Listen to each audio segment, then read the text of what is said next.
Bonsoir à tous et bienvenue dans ce 20h30, suite et fin des cérémonies de présentation de vœux de Nouvel An à la présidence de la République. Cet après-midi, le président de la République, chef de l'État Issoufou Mahamadou, a reçu les vœux de la grande famille de la presse. Les journalistes, techniciens et patrons de presse étaient au palais présidentiel pour s'activer à ce cérémonial. On notait la présence à cette cérémonie de plusieurs personnalités, dont le ministre directeur de cabinet du président de la République, le président du Conseil supérieur de la communication et le ministre de la communication, Yehouza Sadi.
À l'issue de cette cérémonie, nos reporters ont recueilli les réactions de quelques journalistes. Tous se réjouissent de cette initiative qui favorise la cohésion de la grande famille de la presse. En tant qu'invité, je ne peux que me réjouir de constater que cette cérémonie de présentation de vœux est à l'honneur des hommes des médias, que le chef de l'État organise chaque année pour non seulement échanger avec les médias, mais surtout pour les encourager dans le cadre de leur travail. Donc moi, en tant que responsable d'un média, je ne fais que saluer cela et souhaiter à ce que ça se pérennise. Je pense que c'est une initiative louable et qu'il faut que cela vraiment puisse se perpétuer dans l'avenir. C'est une très bonne chose. Nous ne pouvons que saluer cet esprit. Et vous voyez toute la presse dans son ensemble, la presse privée et la presse publique, tout le monde est là. Je pense que c'est vraiment une très bonne chose et qu'il faut continuer dans ce sens. Voilà donc pour ce qui est de la présidence de la République. À l'Assemblée nationale, le président Amadou Salifou s'est entretenu avec l'ambassadeur d'Algérie au Niger, Balal Azouz, et porteur d'un message de félicitations du président de l'Assemblée populaire nationale algérienne à son homologue du Niger pour sa récente élection. Je viens d'être reçu par Monsieur le Président de l'Assemblée nationale, à qui j'ai remis une lettre de félicitations de son homologue algérien, le président de l'Assemblée nationale algérienne. Et naturellement, j'ai mis à profit cette occasion pour lui présenter mes propres félicitations. On a discuté au cours de cet entretien de la coopération bilatérale parlementaire entre l'Algérie et le Niger. C'est une tradition qu'il s'agit de perpétuer et de consolider. Nous avons également parlé de la diplomatie parlementaire et de ce que les parlementaires algériens et nigériens devront faire pour apporter leur contribution, pour apporter une réponse à nos défis communs. Et nos défis communs sont la sécurité, sont le développement, sont la consolidation de la gouvernance et de la bonne gouvernance et de la démocratie. Nous avons également évoqué la coopération parlementaire au niveau africain avec le Parlement panafricain et où des parlementaires algériens et nigériens sont présents là-bas. Nous avons enfin évoqué les perspectives très proches de la coopération parlementaire entre l'Algérie et le Niger et les possibles échanges de visites entre les parlements des deux pays.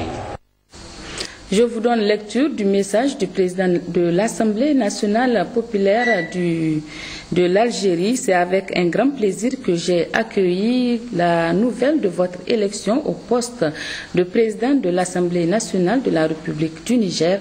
En cette heureuse circonstance, je tiens à vous exprimer au nom des membres de l'Assemblée populaire nationale algérienne et à mon nom personnel mes chaleureuses félicitations et vous présenter mes sincères vœux de santé et de réussite dans l'accomplissement de la haute charge qui vient de vous être confiée. Il me plaît aussi de mettre à profit cette agréable opportunité pour vous faire part de notre entière disponibilité à œuvrer au développement des relations de concertation et de coopération parlementaire entre nos deux institutions dans l'intérêt de nos deux pays et peuples amis. Je vous prie de croire, Monsieur le Président, en l'assurance de ma haute considération. Signé Dr Mohamed Larbi Ould Khalifa. Le président de l'Assemblée nationale a aussi reçu l'ambassadeur de Cuba au Niger, mandaté par le président du Parlement cubain pour féliciter son homologue de notre pays, Amadou Salifou. L'état de la coopération entre les deux parlements a été aussi évoqué au cours de cet entretien. La visite à son Excellence, Monsieur le Président de l'Assemblée nationale du Niger, sur le transmettre notre félicitation pour la nouvelle année.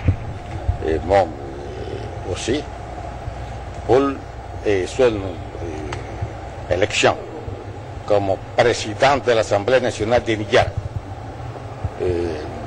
En ce moment, je suis porté un message de félicitations de le président du Parlement de Cuba pour son excellence, monsieur le président du Parlement de Niger.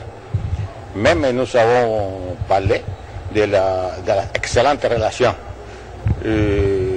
qu'il y a entre le Cuba et le Niger dans différents domaines, surtout la coopération à niveau gouvernemental et même aussi à niveau du Parlement. Vous connaissez, il y a des groupes d'amitié parlementaires Cuba-Niger et Niger-Cuba. Et nous voudrions dynamiser ces contacts, ces relations. Et même nous avons parlé d'un éventuel échange de délégations de parlementaires nigériens à Cuba et cubains ici, pour même consolider un peu plus la relation à ce niveau. Le représentant du NDI au Niger a été également reçu par le président de l'Assemblée nationale. Jean Vico est allé présenter ses félicitations au président Amadou Salifou, nouvellement élu à la tête du Parlement, et faire aussi le point de la coopération entre les deux institutions.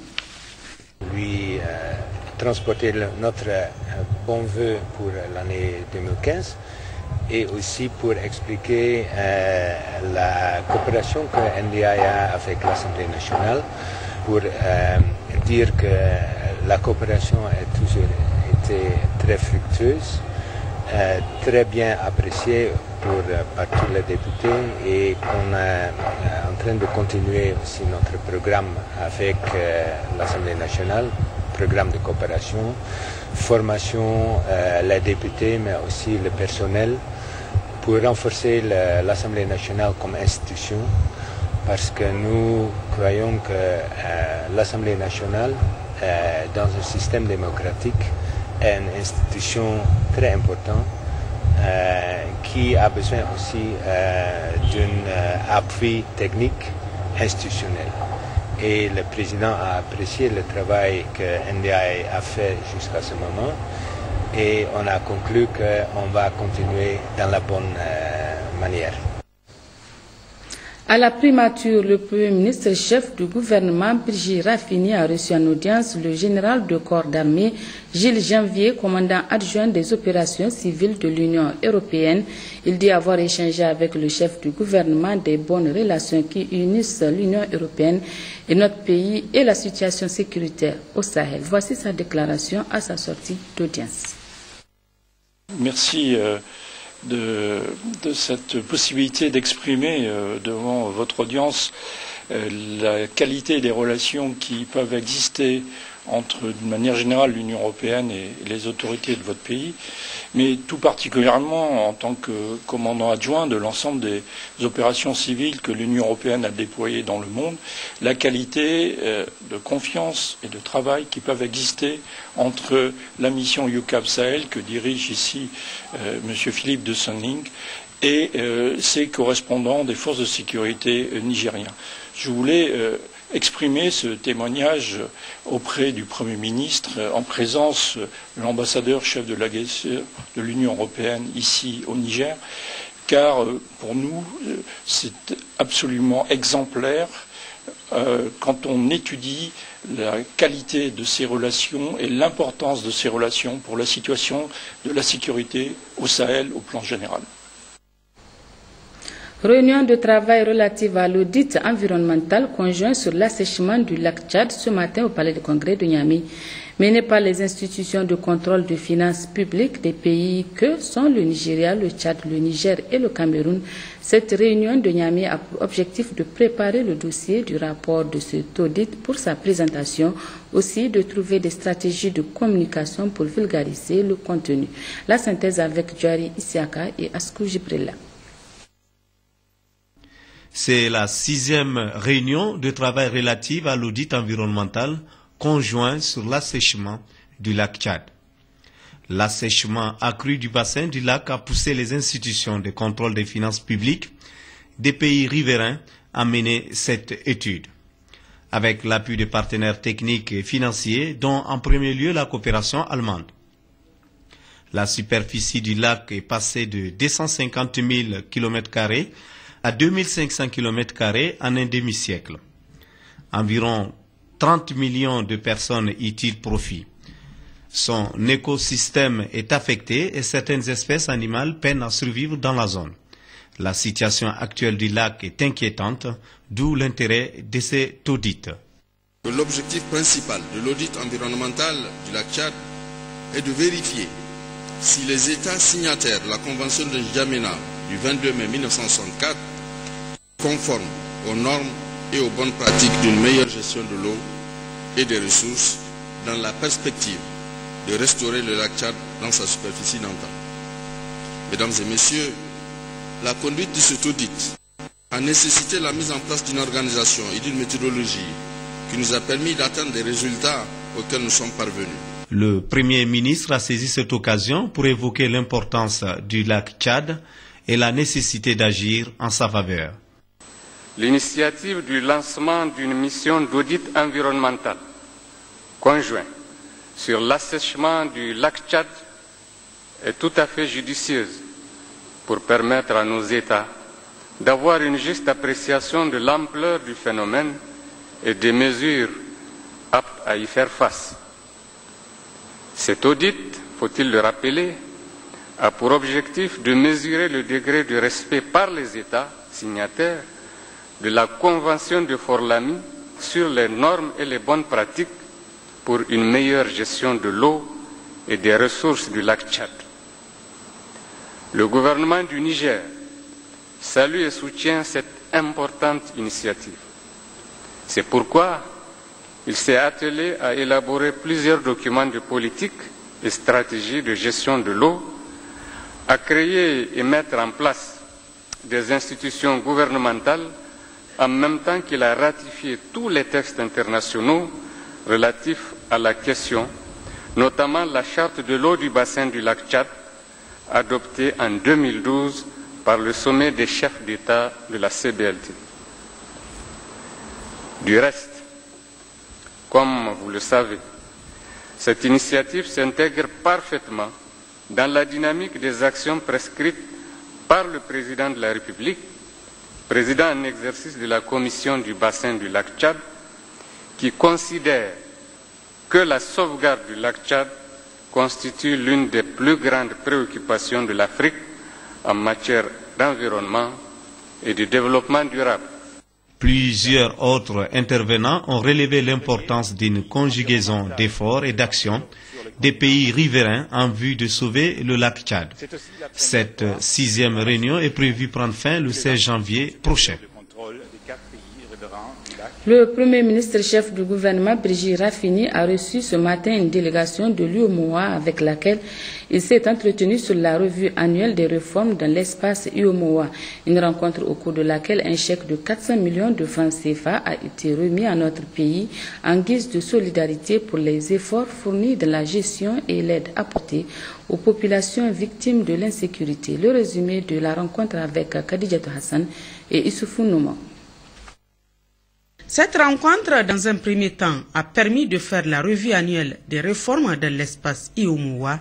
Le président de la commission de cette institution, Cheikh Hadjibou Soumaré, en compagnie de sa délégation, a animé un point de presse dans lequel il a souligné que l'UEMOA a décidé de venir en aide à notre pays à travers un chèque d'un montant de 400 millions de francs CFA en guise de solidarité dans la résolution des problèmes de sécurité au niveau de certaines de nos frontières, notamment dans la région de Difa, où l'État fait face à l'afflux des réfugiés venant du Nigeria.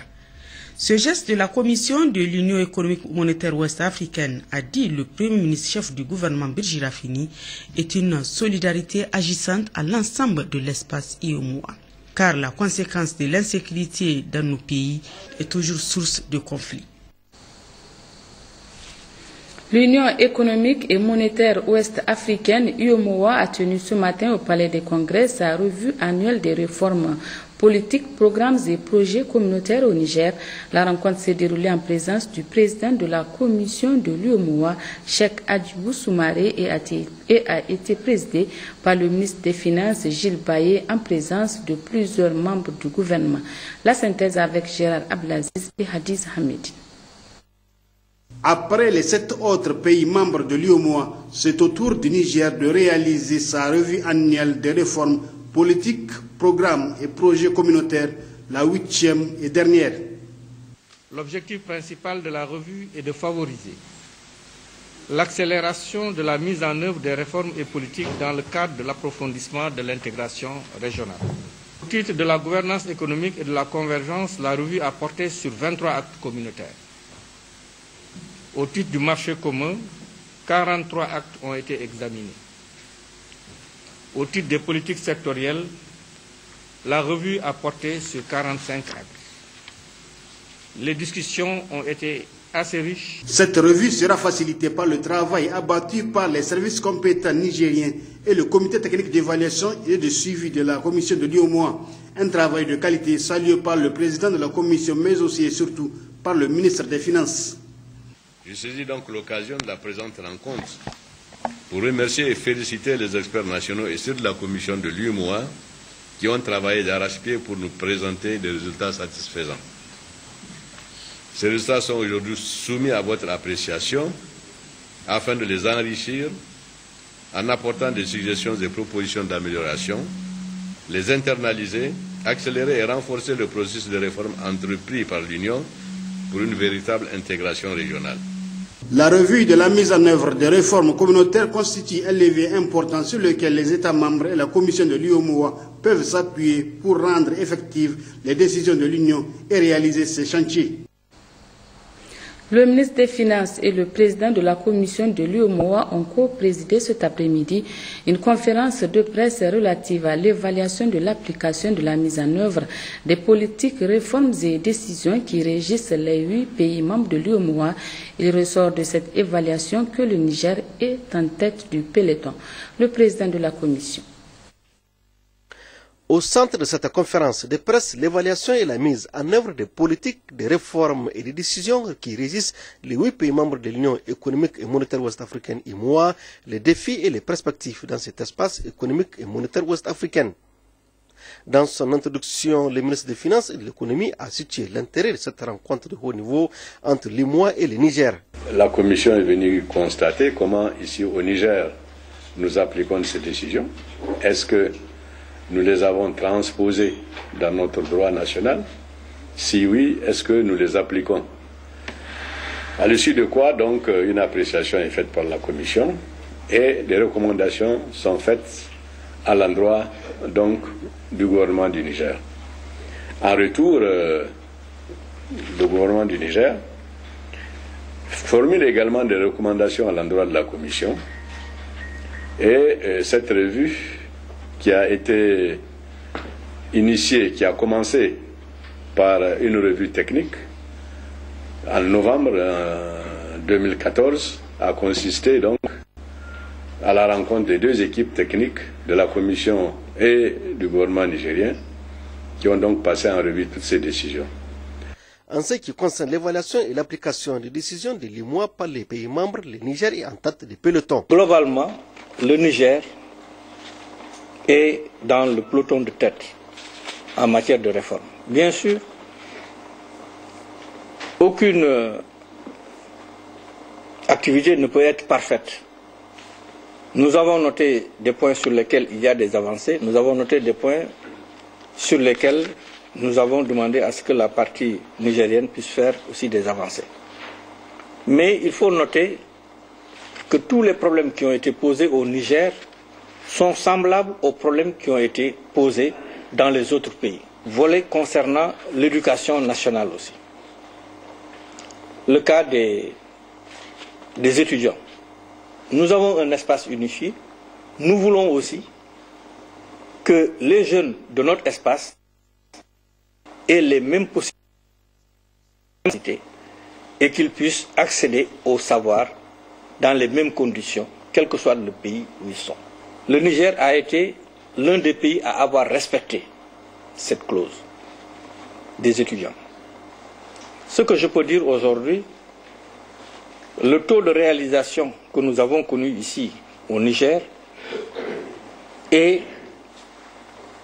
dans la moyenne de ce que nous avons connu au niveau de la région. C'est pour dire donc que aujourd'hui, le Niger est dans bonne position pour avancer dans ce dossier. Sur les finances publiques, si je prends ce cas aussi, l'essentiel des actes qui gouvernent cette partie, le Niger fait partie des premiers pays à l'avoir respecté. En 20 ans d'existence, l'Union économique et monétaire ouest-africaine IMOA a consenti beaucoup d'efforts et matérialisé des réalisations et des progrès en faveur des populations de l'espace IMOA. Même si beaucoup de défis restent à relever, notamment dans le domaine de l'agriculture et des infrastructures. En termes de perspectives, l'organisation a de beaux jours pour le renforcement de l'Union économique et monétaire. Pour aider le Niger qui fait face à la crise humanitaire qui se vit à Difa avec l'afflux de réfugiés nigérians qui ont fui les violences de Boko Haram, l'UMOA a remis un chèque de 400 millions de francs CFA au Niger pour son hospitalité et sa solidarité à l'endroit des réfugiés nigérians. Parlons hygiène et assainissement. À présent, le ministre de l'Hydraulique et de l'Assainissement a présidé ce matin le lancement des activités du programme conjoint JAR, hygiène et assainissement. Un programme qui vise à accélérer la mise en œuvre du droit humain à l'eau et à l'assainissement pour les femmes et les filles. Jocelyne Amoussou et Youssouf Suleiman pour le compte rendu. Le Conseil consultatif pour l'hygiène, l'eau et l'assainissement et ONU Femmes, 2 agences des Nations Unies, unissent leurs forces pour rendre effectif au Niger le programme conjoint genre, hygiène et assainissement qui existe déjà au Sénégal et au Cameroun. Élaborer une planification adaptée au contexte nigérien et le budget y afférent, c'est l'objectif de cette rencontre de 2 jours. Ce programme s'inscrit dans la mise en œuvre de l'axe 3 relatif aux violences faites aux femmes, l'axe 5 relatif à la gouvernance et à la planification sensible au genre, et aussi l'axe 6 relatif au respect des normes du cadre stratégique de l'entité des Nations Unies pour l'égalité des sexes et l'autonomisation des femmes, ONU Femmes. Ce programme travaillera de manière spécifique sur la question de l'hygiène menstruelle avec l'institution en charge de l'hydraulique et de l'assainissement, de la santé maternelle et du développement local. À travers ce programme, WSSC et ONU Femmes visent l'atteinte de 4 principaux résultats que sont: premier résultat, l'intégration des besoins spécifiques des femmes et des filles en matière d'assainissement dans les politiques, les lois ou règlements et leur budgétisation. La maîtrise par les acteurs des bonnes pratiques en matière d'assainissement et d'hygiène pour les femmes et les filles, de même que leur intégration dans les curricula d'enseignement, que ce soit l'éducation et la santé. Pour le ministre de l'Hydraulique et de l'Assainissement, l'hygiène liée au genre est un sujet tabou. C'est donc à ce niveau qu'il faut d'abord agir. Du fait de ce caractère tabou, découle un déficit d'information et de communication sur la question. En outre, les infrastructures ne sont pas toujours adaptées et l'eau potable n'est pas toujours disponible. Il est alors important de briser le silence autour de cette question taboue. Dorénavant, il s'agira de sensibiliser, de former en vue de changer les politiques et de développer la connaissance pour mieux informer les populations. Aujourd'hui, l'objectif est également de couvrir les zones auparavant ignorées, telles que les écoles, les centres de santé, les prisons, etc. Ce programme, qui sera mis en œuvre par ONU Femmes, permettra d'améliorer les pratiques, comportements et politiques publiques en favorisant l'accès des femmes et des filles à l'eau, l'hygiène et l'assainissement, dans l'objectif final de leur permettre d'être autonomes et de participer pleinement au développement du pays.